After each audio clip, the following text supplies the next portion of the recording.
Drink beer, it's good for you. Hello and welcome to the video. Yes, I finally have my hands on the new Grainfather G70. In this video I'll be giving some early impressions of the G70 with some much requested comparisons made with its market rivals. I will also be bringing everyone up to date with the latest news and prices too. I will be following up with further videos after this one, including my first brew experience leading up to a final review. As I see it, a final review verdict can only be obtained after a number of different brews with the system. Here is my full disclosure declaration. Sounds fancy, right? Feel free to pause this video and read it in full. I can tell you that the company I work for will be selling the G70. Do not think that because of this I will be giving it favour. I will not be. Like all products, it will not be perfect, and it is vital for potential buyers to know all the pros and cons. As I see it, this is what is right. What you will watch today and in future videos is purely me giving you the facts and my honest opinion, just as I have done with previous G70 videos during 2019 and throughout my contact going back some years now. My job here, as I see it, is to present the facts so that you can formulate your own opinion. Furthermore, I want to make it very clear that I did not obtain my test unit from Grainfather. Grainfather do have some test units that they are sending out to YouTube reviewers, but the maximum amount of time allowed is just 2 weeks, and there is a waiting list. Frankly, this did not seem appealing to me at all. This is enough time to produce an initial impression video like this one, but it is certainly not a realistic amount of time to produce a final review, which is really what I feel should be needed before people hand over this level of money. Okay, with all of that now said, let's move on. So yes, here it is. I should have had this final version much sooner, but there were some delivery and customs issues that sadly held this back, but it is here now, as you can see.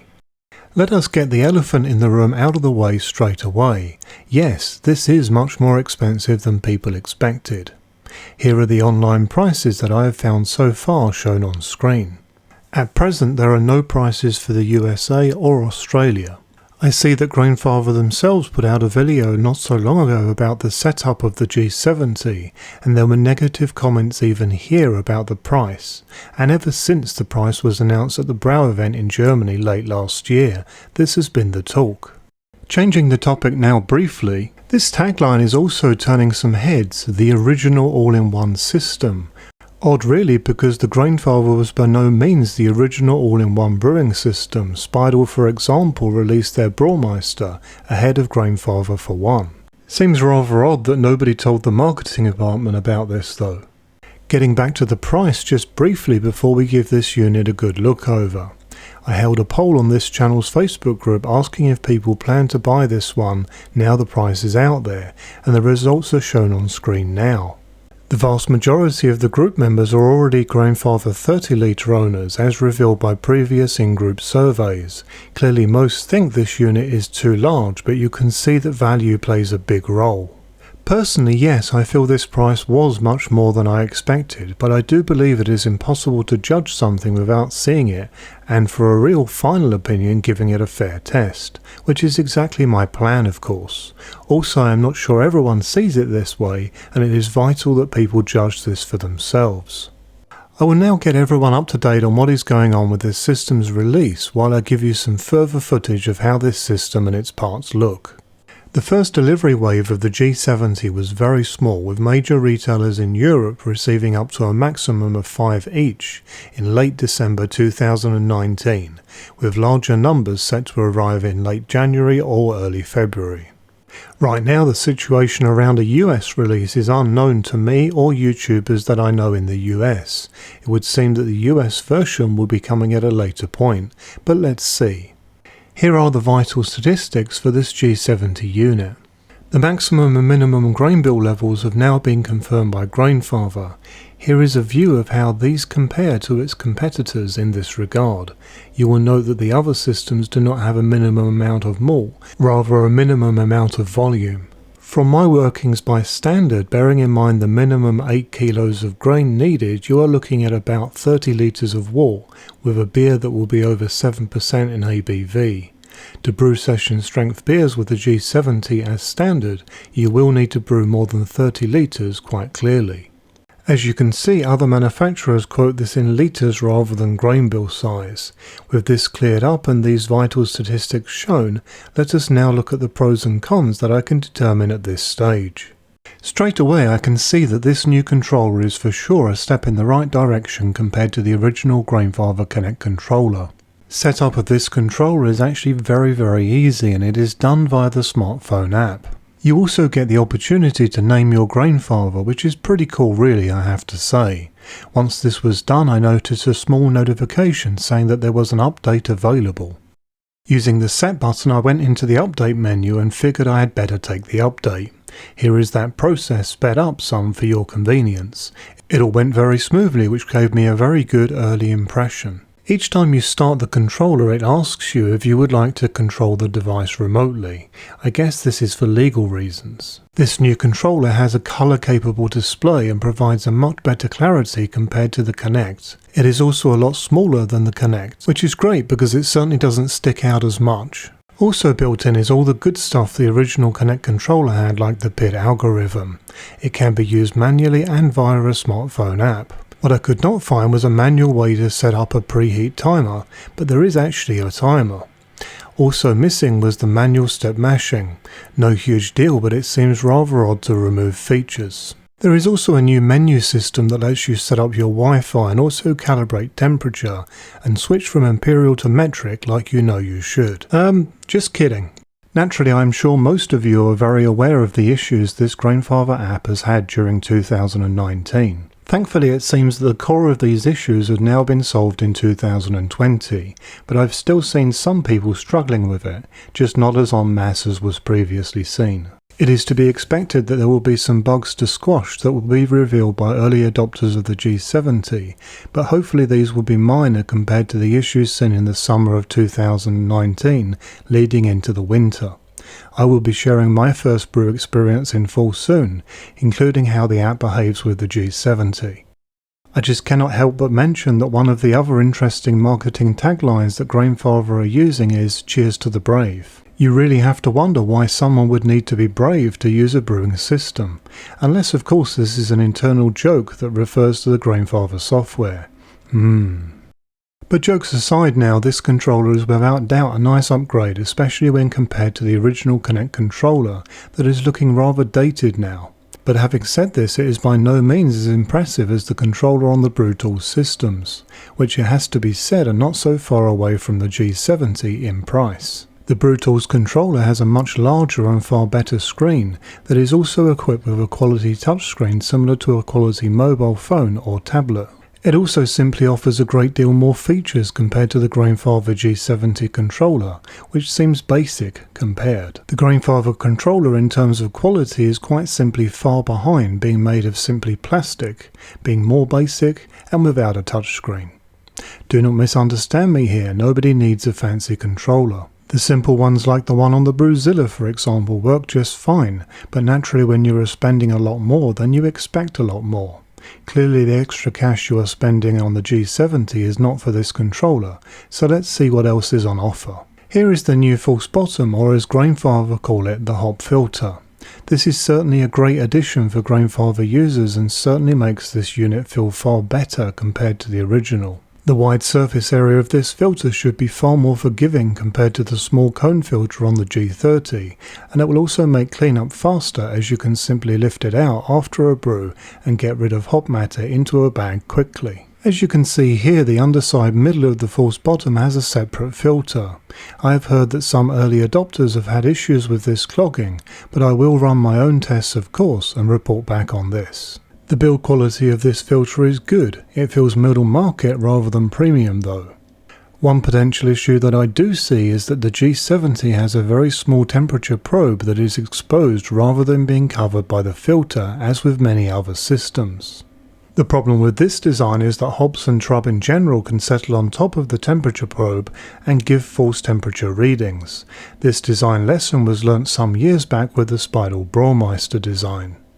The Brewzilla systems have a very similar temperature probe as shown here. However, these Brewzilla systems use a false bottom to protect the probe in line with common market standards. The brew tools actually counters this issue with a much thicker and taller temperature probe. Naturally, this involves a great deal more cost, but it is what is needed to avoid potential problems with an exposed bottom mounted temperature probe. Also part of the brew tool's design is that water is recirculated very close to this probe, aiding further towards temperature accuracy. The far older design of the G30 avoided this issue by having its temperature probe located higher up on the body, so it seems strange that a lesson once learnt has now been lost. Unfortunately, the very capable designer of the G30 has left the company and was not involved in the final design of the G70. Getting back to this bottom filter on the G70 and comparing it to the false bottom of the Brewzilla 65 litre, I would say that it is certainly thicker and is of better quality overall. It is however not clear as to why it would need to be this thick. The thinner Brewzilla version does the job very well as is. In case you are wondering, the Brew Tools runs a very different type of system and no false bottom is needed. Here is the new grain basket. Grainfather say this has a maximum capacity of 17 kilos. The mounting system is a little different to account for the extra weight used when you are sparging. It is well known that Grainfather overstated the grain basket capacity on the G30, giving a figure of 9 kilos. This amount of grain does just about fit in the G30 basket, but reduces mash efficiency down much lower than is reasonable. A more viable figure is 7.5 kilos maximum rather than the 9. It would be interesting to see how the G70 handles 17 kilos in the future. The very first thing mentioned in the G70 instructions is that 2 people are required for lifting of the grain basket after mashing when larger amounts of grain are used. This is mentioned at various places in the manual as a safeguard. You could install an electrical lift, of course, to make this a solo experience for full volume batches. I generally brew solo, but I am confident that I could lift the 60 kilos maximum they mention in the manual, but it is something to consider for yourself. Naturally, doing this solo could result in injury if you are not careful or strong enough. If you suffer with a bad back, then obviously this is something to avoid due to the positioning. Here are the grain baskets from the G70 on the left, the Brewzilla 65 in the middle and the Brew Tools 40 litre on the right. In terms of quality, the grain basket from the Brew Tools is highest by quite a long way. The Grainfather basket does have the edge on the Brewzilla one, but not by a long way at all. Quite clearly though, all of these baskets will do the job required. The fixing systems on the G70 and Brewzilla are very similar, whereas the Brew Tools have developed something that makes the basket placement for sparging easier in my opinion. Naturally, this is the Brew Tools 40 litre basket. The more comparable 80 litre system basket is naturally bigger with a realistic capacity of 20 kilos. The G70 has a counterflow chiller supplied with it that is of the same design to the one supplied with the G30, but at an XL size that you can see here. The spiral inside is made from copper though, like the G30, and there are some studies out there that suggest that this is not a material that should be used. For this reason, in many countries, copper is no longer used for drinking water pipes. It is becoming more and more popular these days that counterflow chillers use stainless steel instead. Personally, I'm not so concerned about this myself. I've had a great life, but it is something to be aware of so that you can make your own choices. Whilst I doubt that this oversized counterflow chiller is going to give much competition to serious aftermarket counterflow chillers like the Xchillerator Max or Brutus Pro, it is nice that it is included, and especially at this size, which will certainly cool more water faster compared to the original. I look forward to testing this and seeing if it meets with my expectations. Another clear area of improvement on the G70 is a much more modern heating system. The G30 is really showing its age by being one of the only remaining systems on the market that suffers with bottom plate burning and wort caramelization. You will not experience this with the new Grainfather G70, the Brewzilla or the Brew Tools systems, and many more due to the common use these days of ultra low watt density heating elements. So essentially this means no more scraping that bottom plate and say hello to lighter beer colour. The G70 heating system has the capability of 3.2 kilowatts at 240 volts. This is the same heating power of the Brew Tools 40 litre, but the 80 litre Brew Tools has a massive 6.6 kilowatts capacity, but requires 2 power sockets to do this. whereas the Brewzilla 65 litre system has 3.5 kilowatts worth of heating, despite being of lower capacity than the G70. One area of rather large disappointment here is that support is not given to European power supplies at lower amperage. You simply must have 16 amp available. The Brewzilla gets round this by having 3 different heating elements that can be operated separately, and the BrewTools allows amperage switching via its controller. Another area of disappointment is the build quality of the system when you consider the price. This is a photo taken from the inner body where one of the handles is connected. The other side is exactly the same.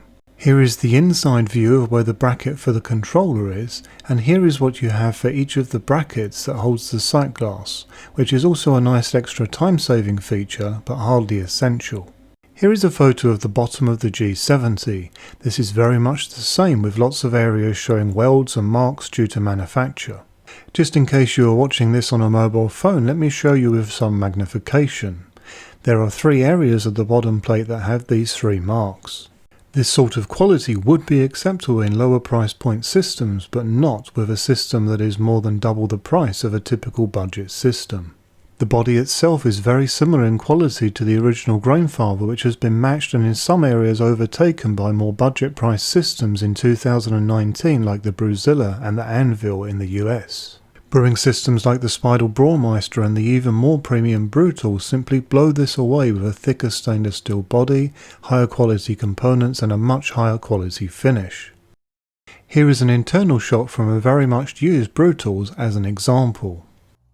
Another quality and design gripe that many people have is that the Grainfather badge is merely printed on rather than being embossed like the original Grainfather unit, and even more annoying is that the power lead runs straight through it, covering part of the badge. I can understand this looking like a prototype when it was a prototype, but not when it is a finished retail product.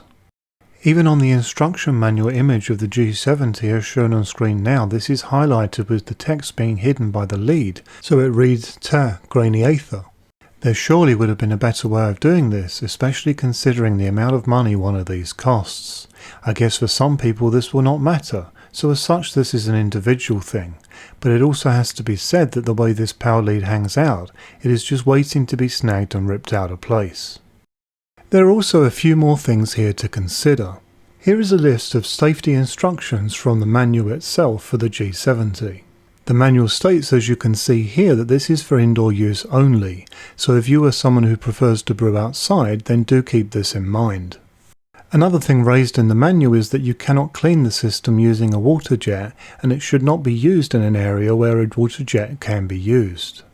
Also, as shown here, apparently the system should be unplugged before you clean it, which seems rather odd as later on in the manual you are told to recirculate the cleaning solution in the system, which will involve the pump and thus power.